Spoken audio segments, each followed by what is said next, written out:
అపోస్తలుల కార్యములు 11వ అధ్యాయంలో ఉన్న 30 వచనములు. అన్యజనులను దేవుని వాక్యం అంగీకరించిరని అపోస్తలులను యూదయ యందంతటనున్న సహోదరులను వినిరి. పేతురు యెరూషలేమునకు వచ్చినప్పుడు సున్నతి పొందినవారు నీవు సున్నతి పొందని వారి యొద్దకు పోయి వారితో కూడా భోజనము చేసితివని అతనితో వాదము పెట్టుకునిరి. అందుకు పేతురు మొదటి నుండి వరుసగా వారికి ఆ సంగతి ఈలాగు వివరించి చెప్పెను.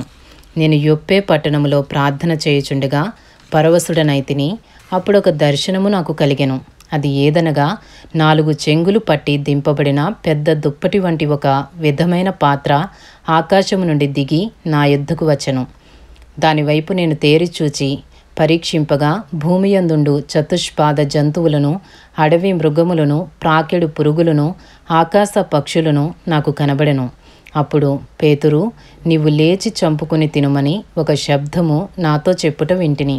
అందుకు నేను, వద్దు ప్రభువా, నిషిద్ధమైనది అపవిత్రమైనది ఏదియూ నా నోట ఎన్నడూనూ పడలేదని చెప్పగా, రెండవ మారు ఆ శబ్దము ఆకాశము నుండి, దేవుడు పవిత్రము చేసినవి నీవు నిషిద్ధమైనవిగా ఎంచవద్దని ఉత్తరమిచ్చెను.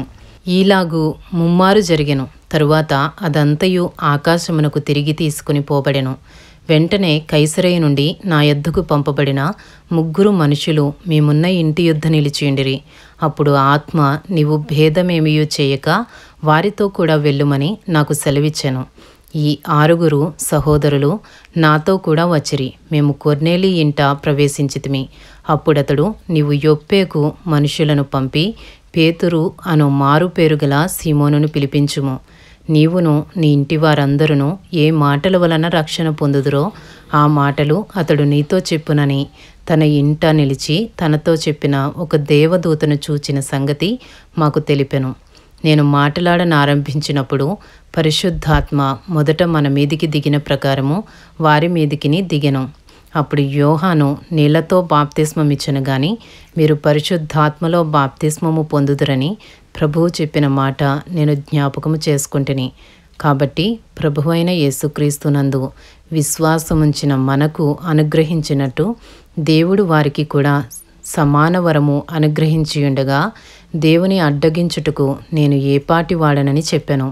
వారు ఈ మాటలు విని మరేమీ అడ్డము చెప్పగా, అట్లయితే అన్యజనులకును దేవుడు జీవార్థమైన మారుమనసు దయచేసి ఉన్నాడని చెప్పుకొనుచు దేవుని మహిమ పరిచరి.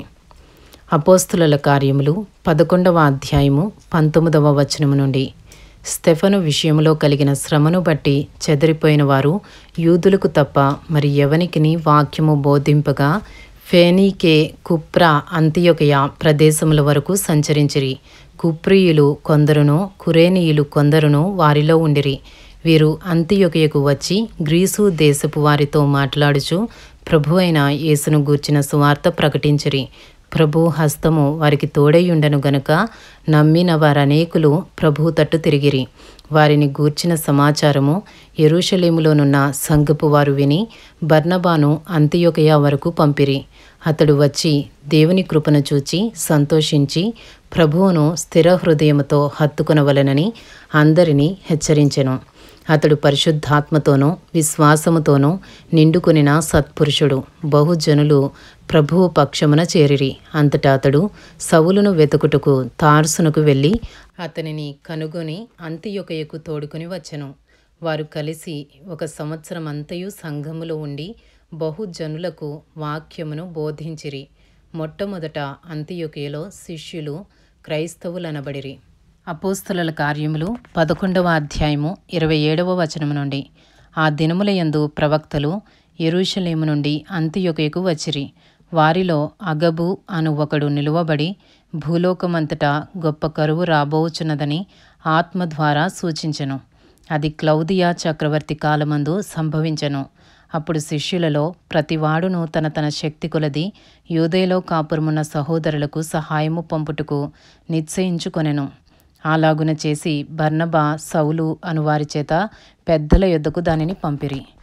ఇంతటితో అపోస్తలుల కార్యములు 11వ అధ్యాయంలో ఉన్న 30 వచనములు పూర్తి చేయబడినవి.